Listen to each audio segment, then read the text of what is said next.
Hi everyone. In this video, I'll show you how to create user stories in ClickUp.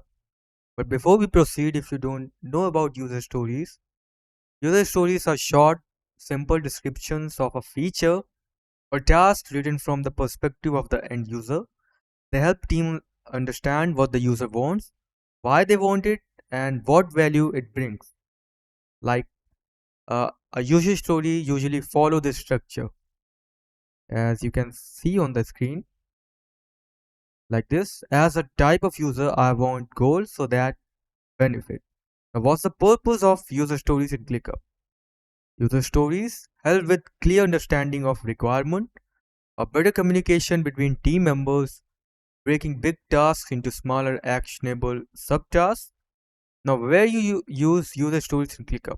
Inside a list dedicated to development of features, like this one, a task as tasked with description in user stories format.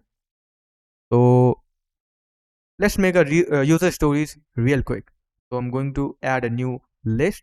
Just click on this plus icon on your space and here click on list. So let's give this list a name. So I'm going to give it user list. Click on create. All right. So I'm going to make a new user story like this one. I want a quick tutorial on how to use our project dashboard so that I can start working without confusion. Now what will be the description of this?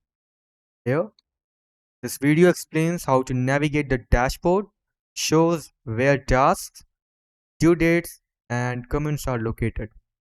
Now I'll add some filters like assignee, due date, and priority. I'm going to set it as urgent.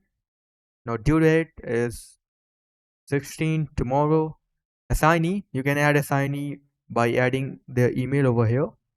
Just put their email over here and click on invite. So that's it. That's how you can create user stories in ClickUp. You can also add track time, relationship, tags, time estimate, or subtask if you want. That's it for the video. Thanks for watching.